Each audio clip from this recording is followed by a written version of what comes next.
ओडिया रीतिकाव्यानुमोदी श्रोता बंधु मान मोर नमस्कार। आज से ओडिया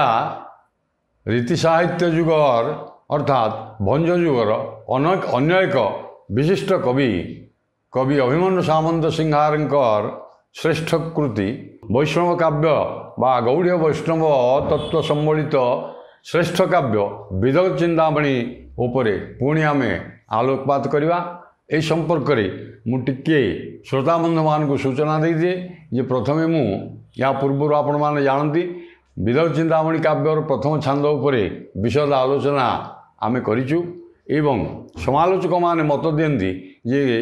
विदग चिंतामणि काव्यर प्रथम छांदटी हूँ प्रकृत में काव्यर मुखदर्पण बा मुकुर सदृश। कवि अभिमन्यु सामंत सिंहार यही प्रथम छांदरे समस्त छांदर अर्थात विदग चिंतामणि काव्य जिते गुड़ी छांद वर्णित होती से समस्तर सूचना संक्षिप्त भाव देइचंदी एवं काव्यर लक्षण एवं से कौन कौन रहिबो काव्यर उपादान काव्यर विषय एवं साधु स्तुति खल निंदा इत्यादि समस्त विषय को आधारित करी प्रथम छांद उपरे तांकर गोटे सु मंतव्य देइचंदी कहले अत्युक्ति हे ना। से संपर्क में मु आलोचना करी आमे आ से संपर्क आलोचना न करी आज जेहेतु एउटी पाठ्यक्रम पिला मानकर जोटी स्टेट सिलेक्शन बोर्ड पाठ्यक्रम रही चतुर्थ छांद विदग चिंतामणि चतुर्थ छांद पिला मानक अनुरोध क्रम एवं साहित्यिक साहित्य प्रेमी साहित्यानुरागी बंधु मानकर अनुरोध रे आज से चतुर्थ छांद उपर आलोचना करवा। ये चतुर्थ छांदटी कवि किशोरींकर अर्थात राधांकर जन्म संपर्कित आलोचना करिसेंती। राधा रानी ब्रजपुर बा गोपपुर किपरि जन्म हेले एवं तापर जन्म पर तांकर बाल्य कैशोर यौवन प्रभृति से संपर्क में विशद आलोचना करिसें चतुर्थ छांदरे। एवं या पूर्वर तृतीय छांदरे भगवान श्रीकृष्णकर जन्म आगरू देइचंती। आमे साधारणतः जानीचे ये गौड़ीय वैष्णव शास्त्र जो माने गोपाल कृष्ण बनमाली प्रभृति कवि लिखिं समस्ते बा गौड़ीय वैष्णव आलोचक माने बा जो माने कवि लिखिं बा भक्त मध्य अनेक अच्छा जो माने राधाराणी एंकर आगे जन्म एवं भगवान श्रीकृष्णकर गोपपुर पर जन्म होइछि बोली ग्रहण करिसेंती। किंतु कवि गौड़ीय वैष्णव कवि अभिमन्यु सामंत सिंहार यार एक व्यतिक्रम से लिखिं जे राधाराणी श्रीकृष्ण प्रथमे जन्म होइछन्ति एवं राधाराणी पर जन्म होइछन्ति। ये हूँ तत्व साधुशास्त्र आपण माने अनुसंधान करेंगे। एक कथा मोर निजस्व नुहे ये तत्व साधुशास्त्र खोजिबो। ये जो चतुर्थ छांदटी लिखिं किशोरींकर जन्म अर्थात श्रीकृष्णकर जन्म पर राधाराणी किभଳି जन्म होइछन्ति एवं तांकर बाल्यलीला कैशोर पौगंड इत्यादि यौवन किभଳି समाहित होइछि। आसंतु कवि कौन से संपर्क में चतुर्थ छांदे कहते शुणा। छांदटी बा चतुर्थ छांदटी मुझे श्राव्य वृत्ति सुसंधेवी काव्यर लक्षण ये श्राव्य वृत्ति बा रागरागिणी युक्त हो छांद ताहले जाइकरी रसग्राहिका शक्ति थिबो एवं रसाल अभिव्यक्ति थिबो एवं रागरागिणी युक्त हो ताहले आकु लोक माने आदर करेंगे। से विदग चिंतामणि आमर ओडिशार पूर्वपल्ली अनेक स्थान रे लोक माने तार अर्थ न बुझिक विदग चिंतामणि काव्य को किछि किछि मन रखिंट। तेणु रागटी यार हूँ कल्याणहारी राग एवं से संपर्क में आपण मैंने शुणी कल्याणहारी राग उपरे केमती पालाकार बा दासकाठिया जो मैंने गाँव बा छांद जो मैंने छांद रसिक से गान कर संपर्क में विशेष कहूनी। आसतु चतुर्थ छांद अर्थात किशोरी बा श्री राधाराणीकर जन्म उत्सव किभଳି ब्रजपुर में पालित होता एवं तापर राधाराणीकर जो लीला गोपपुर होइछि बाल्यलीला आसतु से संपर्क आलोचना करवा। धीरे घेन राधा जन्मादि उत्सव सतत्व साधु शास्त्रे खोजिब। धीरे घेन राधा जन्मादि उत्सव तत्व साधु शास्त्रे खोजिब। वृषभानु भानु बंशी राज हेज वृषभानु भानु बंशी राज हेज दनुज कंसरे विभाव अवंती तेजी गोकुल जाबटरे। রহি নন্দাস্পদে গোকুল সম্পদে, রহি নন্দাস্পদে গোকুল সম্পদে, বৃত্তি কল্পিত নূতন রে, বৃত্তি কল্পিত নূতন রে। ধীরে ঘেন কবি কହୁଛନ୍ତି, কবি বর্ଣ୍ଣନା କରୁଛନ୍ତି, ଧୀରେ ଘେନ हे धीर, हे पंडित, हे विद्वान, पंडित लोक एवं विज्ञ लोक, घेन राधा जन्मादि उत्सव, ये राधा जन्मादि बा ये राधांकर जो राधाराणींकर जन्म उत्सव मु वर्णना करने को जाऊँगी मोर काव्य एवं यहाँ तत्व साधुशास्त्र गौड़ीय वैष्णव मानकर साधुजन मानकर तत्वशास्त्र जो गौड़ीय वैष्णव काव्य सब लिखाई शास्त्र लिखाई से आपण मैंने खोजे जे राधाराणी जो जन्मर व्यतिक्रम मुझे राधाराणी केमी पर जन्म होती यहाँ साधु शास्त्र तत्व विषय ताको आपण माने अनुसंधान करेंगे। वृषभानु ये वृषभानु कन्या होउछन्ति बा वृषभानुकर झील होउछन्ति राधा, तेणु वृषभानु भानुवंशी राज हेज, ये होउछन्ति सूर्यवंश राजा। सूर्यवंश राजा अवंती जी थिले दनुज कंसरे विभाव, दनुज जी राक्षस कंस राजा कंस राजा संगे यांकर विभाव अर्थात वैरभाव सृष्टि है, संपर्क तिक्त है, जहाँफल दनुज कंसरे विभाव अर्थात वैरभाव आचरण हेतु सी आउ से अवंती राज्य को त्याग करी अवंती राज्य को तेजी बा त्याग करी आसिक जावट ग्राम रे नंदंकर जो गोपपुर रे गोटे जावट ग्राम अच्छी से जावट ग्राम रे से निजे वास कले एवं रही वृत्ति कल्पित गोकुल संपदे वृत्ति कल्पित नूतन रे आ चलिए किमिति ना चलिबापे से नंदराजांकर भली से मध्य गोपपुर रे अनेक गुड़ी गो संपद बा गाई गोरु सब रखिकी से चलाचली हेले। तेणु नूतन भाव से गोटे राज्यर राजा थे आज्ञा राज्यटा को जो परित्याग कले फिर राजकीय परिपाटी भितर तो चलिए ना, तेणु अनेक सहस्र गाभी बा गोशाला तैयारी करी गाई मान को रखिकी से लालन पालन करी से वृत्ति को ग्रहण करनेले। रही नंदास्पदे गोकुल संपदे वृत्ति कल्पित नूतन रे तांको महिषी कीर्ति दाना मोरसी श्री गोपेश्वर सेवा फले, तांको महिषी कीर्ति दाना मोरसी श्री गोपेश्वर सेवा फले, उदर क्षीर सागर रूप रमा महालक्ष्मी की जात कले, दुर्वासा जातक विधि सिद्धिमंत, दुर्वासा जातक विधि सिद्धिमंत, रश्मि बीज रश्मि अग्नि बीज अधिका घेनी, रश्मि बीज अधिका घेनी, राधिका नाम से देले तो जातक विधि सिद्धिमंत। आहा कि सुंदर व्याख्यान देखंतु। तांकर महिषी कीर्तिदा नाम से जो अवंती राज्य को परित्याग करी जो सूर्यवंश राजा वृषभानु ये क्या से जावट ग्राम रे अवस्थान कले एवं से राजा पाटराणी होउचंती कीर्तिदा नाम, तांका ना होउची कीर्तिदा। से तांकर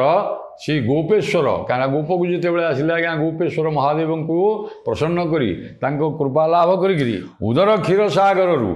गर्भवती होती एवं तांकर उदर रु महालक्ष्मी परमा महालक्ष्मी स्वरूपा महालक्ष्मी स्वरूपिणी राधा को जन्म देले एवं दुर्वासा महर्षि आसिक पहुँची जाइछन्ति एवं आसिक से आज्ञा तांकर जातक विधि सिद्धि कले तांकर जातक तैयारी करछन्ति एवं रश्मि अग्निबीज रश्मि अर्थात बीज होची अग्निबीज रश्मि बीज वा अग्निबीज तेणु ताकू जानिकी से आज्ञा तांकर नाँटी राधिका देले अधिका राधिका अर्थात रश्मि बीज वा अग्निबीज होची बीज बीज मंत्र तेणु ये कथा जानिकी दुर्वासा महर्षि आज्ञा तांकु राधिका नाम देले एवं आउ किए कौन ना देले आज्ञा देखंतु ଶ୍ରୀମତ ଉନ୍ନତ ଜାଣି ପୂର୍ଣ୍ଣମାସୀ ଶ୍ରୀମତୀ ନାମ ପୁଣି ଦେଲେ ବୃନ୍ଦାବନେଶ୍ୱରୀ ସାର୍ଥ କରି ନାମ କଳ୍ପିତ ବିଚାରିଲେ ଜନକ ରସି ରସବତୀ ବୋଇଲେ ଜନନୀ ବିନୋଦିନୀ ନାମ ବିନୋଦ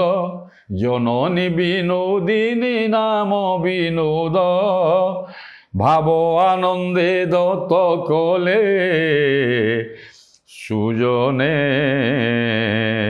রসি রসবতী ବୋଇଲେ। ତାଙ୍କର ପୁଣି ଅନ୍ୟମାନେ କି ନାମ ଦେଇଛନ୍ତି ଆସନ୍ତୁ ଦେଖିବା।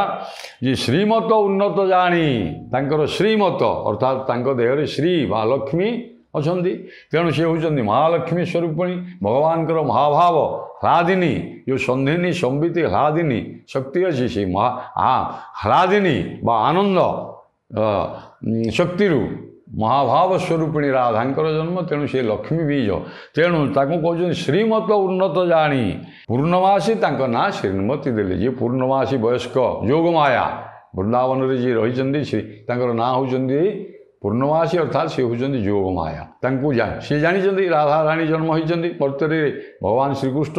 ଲୀଳା କରିବେ, ତେଣୁ ଲୀଳାବତାର ସିଏ ଭଗବାନ ଶ୍ରୀକୃଷ୍ଣ ଜନ୍ମ ହୋଇଛନ୍ତି ବ୍ରଜଧାମରେ ଏବଂ ରାଧାରାଣୀ ଜନ୍ମ ହୋଇଛନ୍ତି, ତେଣୁ ତାଙ୍କର ଶ୍ରୀମତ ଶ୍ରୀ ଅର୍ଥାତ୍ ଐଶ୍ୱର୍ଯ୍ୟ, ଶ୍ରୀମାନେ ହେଉଛି ମଧ୍ୟ ଲକ୍ଷ୍ମୀ ବୀଜ, ତେଣୁ ତାଙ୍କର ଉନ୍ନତ ଜାଣିକିରି ସିଏ ତାଙ୍କୁ ଶ୍ରୀମତୀ ନାମ ଦେଲେ। ଏବଂ ପୂର୍ଣ୍ଣମାସୀ କିଏ ଦେଲେ ନା ପୌର୍ଣ୍ଣମାସୀ ବା ପୂର୍ଣ୍ଣମାସୀ ଯୋଗମାୟା। ଏବଂ ବୃନ୍ଦାବନେଶ୍ୱରୀ ନାମ ଦେଲେ। ଏବଂ ଜନକ ରସବତୀ ଓ ତାଙ୍କର ସୌନ୍ଦର୍ଯ୍ୟରେ ମୁଗ୍ଧ ହୋଇକରି ଜନକ ଯେ ତାଙ୍କର ପିତା ବୃଷଭାନୁ ନିଜେ ତାଙ୍କୁ ରସବତୀ ନାମ ଦେଲେ ଏବଂ ମା କୀର୍ତ୍ତିଦା ଜନନୀ ତାଙ୍କୁ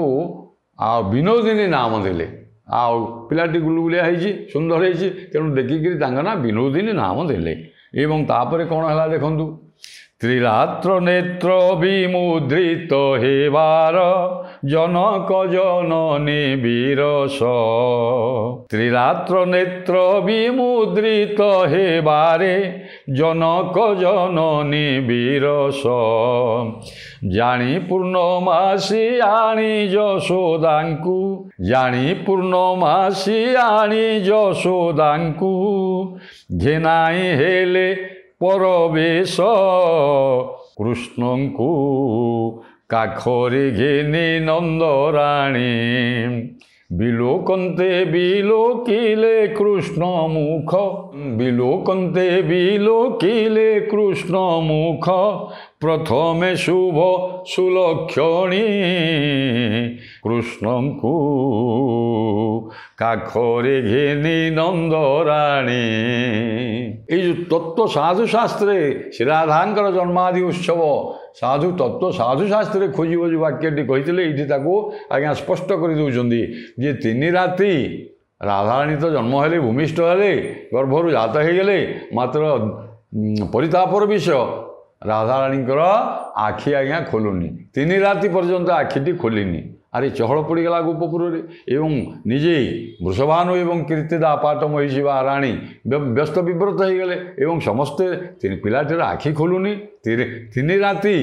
আখি ন খোলিবারু একথা পূর্ণমাসী যে যোগ মায়া সি আজ্ঞা সবু জানিଛନ୍ତି। আরে ବର୍ତ୍ତରେ ତ ଲୀଳା କରୁଛନ୍ତି ନା ଏମାନେ ଆସି ସେ ଜାଣିଛନ୍ତି ଯୋଗ ମାୟା ତା ପୂର୍ବ ବହୁ ପୂର୍ବରୁ ଉପରେ ଜାତ ହେଇଛନ୍ତି। ତେଣୁ ସେ ସାଙ୍ଗେ ସାଙ୍ଗେ କ'ଣ କଲେ ନା ଯଶୋଦାଙ୍କୁ ଧରିକିରି ଆସିଲେ। ଯଶୋଦା ଖାଲି ବି ଆସିନାହାନ୍ତି ଆଜ୍ଞା, ନନ୍ଦଙ୍କର ସ୍ତ୍ରୀ ଯେ ଯଶୋଦା ସିଏ ଧରିକିରି ଆସିଲେ କାଖରେ। କହିବାର ତାତ୍ପର୍ଯ୍ୟ କାଖରେ କୃଷ୍ଣଙ୍କୁ ଧରିକିରି ଆସିଲେ, ଅର୍ଥାତ୍ କୃଷ୍ଣ ରାଧାଙ୍କର ବହୁ ପୂର୍ବରୁ ଜନ୍ମ ହୋଇଛନ୍ତି। ଏ କଥା ତତ୍ତ୍ୱ ସାଧୁଶାସ୍ତ୍ରରେ ଖୋଜିବ ବୋଲି କବି ସ୍ପଷ୍ଟ କରିଦେଇଛନ୍ତି। ଏଣୁ କାଖରେ ଯେତେବେଳେ ଶ୍ରୀକୃଷ୍ଣଙ୍କୁ ଧରିକିରି ଆସିଛନ୍ତି,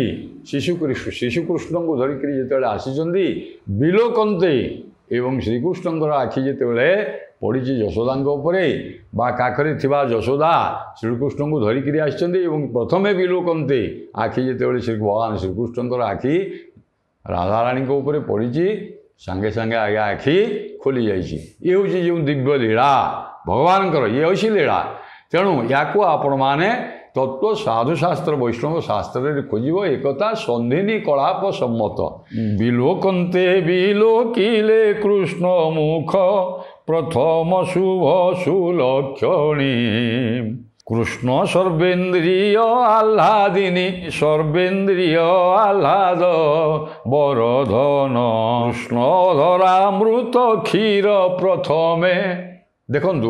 केड़े तत्व कथा ये कृष्ण धरामृत क्षीर प्रथमे यशोदा कराइले पान एकथा सन्धिनी कलाप सम्मति जनक जननी सही दिनु दिनु आनंद कले मोती जनक जननी सही दिनु दिनु आनंद कले मोती जितेबले 3 राति पर भगवान श्रीकृष्ण को यशोदा आज्ञा काखेकरी आनी परस्पर विलोकन होफल आखि खुली जाइए एक कथा सन्धिनी कलाप अर्थात गौड़ीय वैष्णव तत्वशास्त्र जो ग्रंथ सब अच्छी ये सम्मत समस्ते एकमत होती जे भगवान श्रीकृष्ण यशोदांकर काखरे शिशु भगवान शिशुकृष्ण को धरिक जिते जननी आसी कृष्ण जिते प्रथम चाहिए राधाराणी की एवं यशोदा स्तन्यपान कर अधरामृत स्तन्यपान को अधरामृत कहते भगवान श्रीकृष्णकर अधरामृत उच्छिष्ट जिते राधाराणी पान कर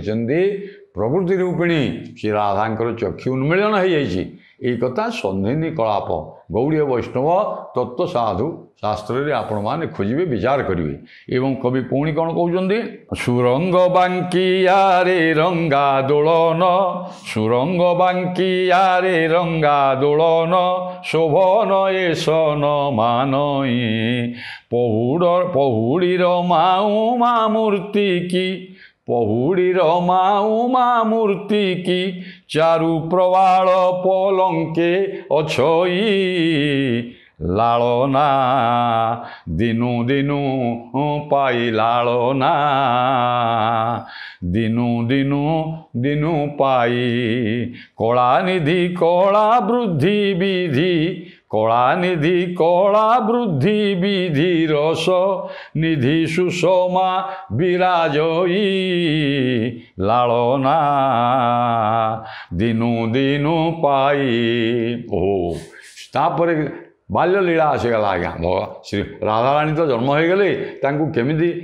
वृषभानु राजा रखिंट माँ जननी कीर्तिदा ना सुरंग बांकियारे शुआई देती आज्ञा पिलाटी भूमिष्ठ हेले जन्म हेले आम जमी 21 प्रभृति पालन करुचे दुर्वासा महर्षि तो ना देदेले पौर्णमासी तो ना देदेले जनक जननी तो आदर ना देदेले पिलाटी आस्ते आस्ते गोड़ हाथ खल खेला जहाँफल सुरंग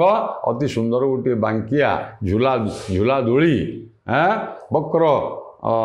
दोलन रे बा बांकिया बोली तार शब्दटी देइछन्ती ग्राम्य शब्द एताकू दोली रे से झुलई देले एवं तांको ईशन मानई से बांकी सुरंग बांकियारे जितेबले झूला धूली रे शोइले से एते सुंदर देखा जाउतले जे रमा उमा मूर्ति की ओ सते रमा उमा बा रमा जे महालक्ष्मी उमा जी पार्वती शैशव अवस्था बा बाल्य अवस्था जमती झूला दोली रे खेलुले बा सुंदर देखा जाउतले ये मध्य तांकर पहुड़ अर्थात शोइथिबा अवस्था टी वर्णना कर से भली देखा जाउथला आउ कोन ना चारु प्रवाल पलंक रे शोइथिले रमा उमा मूर्ति चारु प्रवाल पलंक रे शोइथिले मुक्ता प्रवाल कहले मुक्ता आउ ये सुंदर देखा जाए जमिति ये सुरंग बांकिया दोली रे ये मध्य से भली झूला दोली रे अवस्थान करथले माँ किए से ना माँ राधाराणी शोइथिले अति सुंदर देखा जाउथले एवं दिनु दिन लालना पाइकिरी कलानिधि कला वृद्धि चंद्रकलार जमी वृद्धि हुए दिन को दिन से भली तांकर बाल्य अवस्था आस्ते आस्ते वृद्धि लाभ कला तांकर सौंदर्य वृद्धि कलानिधि बा चंद्रर कला परी तांकर दिन को दिन वृद्धि है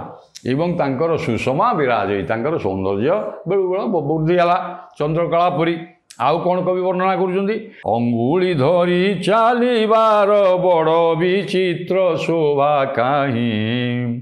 रतिपति मोती कल्पिला जगत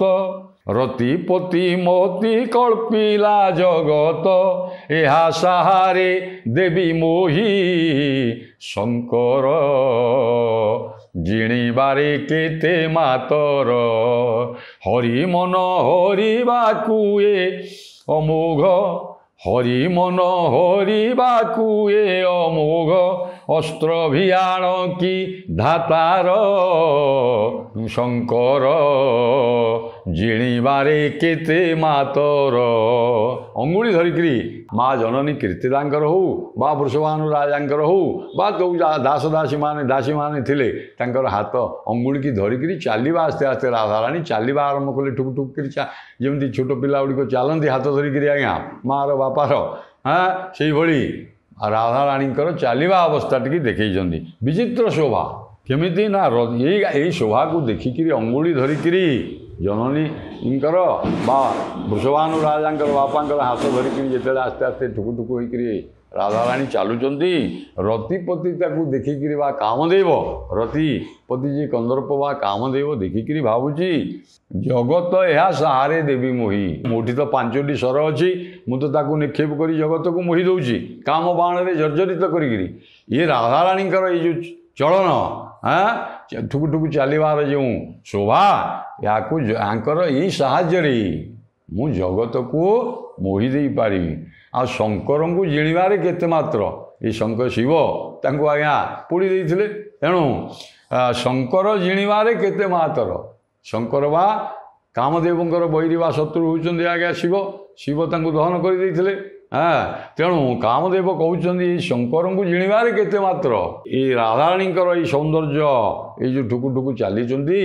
ଏହାକୁ ଦେଇକରି ଜଗତକୁ ସମଗ୍ର ଜଗତକୁ ମୋହିଦେବି ଏବଂ ଶିବଙ୍କୁ ମଧ୍ୟ ମୋହିତ କରିଦେଇପାରିବି। ଆଉ ହରିମନ ହରିବାକୁ ହରିମନ ହରି ଯେ ଭଗବାନ ବିଷ୍ଣୁଙ୍କର ମନକୁ ହରିବାକୁ ବୋଧେ ଏ ଅସ୍ତ୍ର ଧାତାର ଏ ଅମୋଘ ଅସ୍ତ୍ର ଏ ବିଧାତା ପିଲାଟିକି ବା ରାଧାରାଣୀଙ୍କୁ ଗଢ଼ିଛି କେମିତି ନା ହରି ମନ ହରିବାକୁ ହରି ଯେ ବିଷ୍ଣୁ ବା କୃଷ୍ଣଙ୍କର ମନକୁ ହରଣ କରିବା ପାଇଁ ଧରାବତରଣ ହେଇଛନ୍ତି ଭଗବାନ ଶ୍ରୀକୃଷ୍ଣ ତ ବ୍ରଜପୁରରେ ବା ବ୍ରଜଧାମରେ ଧରାବତରଣ କରିଛନ୍ତି ସେଇ ଶ୍ରୀକୃଷ୍ଣଙ୍କର ବା ହରିଙ୍କର ମନକୁ ହରଣ କରିବ ମୋହିତ କରିଦେବା ପାଇଁ ଏ ବିଧାତା ବୋଧେ ଏଇଭଳି ସୁନ୍ଦରୀ ଶିଶୁଟିଏ କନ୍ୟାଟିଏ ଭିଆଣ କରିଛି ବା ସୃଷ୍ଟିକର୍ତ୍ତା ବ୍ରହ୍ମା ତାକୁ ନିଜ ହାତରେ ସତେ ତିଆରି କରିଛନ୍ତି। କବି ଏଇଭଳି ବର୍ଣ୍ଣନା ରାଧାରାଣୀଙ୍କର ବାଲ୍ୟ ଅବସ୍ଥାର ବର୍ଣ୍ଣନା କରିଛନ୍ତି। ଆଉ କ'ଣ କହୁଛନ୍ତି ନା କାଛରେ ଛଇ ତୁଚ୍ଛ କ୍ଷଣ କରେ ଧୂଳି ଧାତ୍ର ମଣ୍ଡନ ଗୁରଜ ପତନ କେତକୀ ଯତନ ଶୋଭାକୁ କରଇ ଦଣ୍ଡନ ଶ୍ରୀମୁଖ ସ୍ୱେଦ ଜନିତେ କି ସୁନ୍ଦର ମୃଗାଙ୍କ ଅଙ୍କରୁ ଅମୃତ ବିନ୍ଦୁ କି ପ୍ରତିରୁମୋଦ୍ଗମେ ପ୍ରଚାର ଶ୍ରୀମୁଖ ସ୍ୱେଦ ଜନିତେ କି ବର୍ଣ୍ଣନା କି ସୁନ୍ଦର ବର୍ଣ୍ଣନା ଆପଣ ଦେଖନ୍ତୁ ଶ୍ରୀମୁଖ ସ୍ୱେଦ ଜନିତେ କି ସୁନ୍ଦର।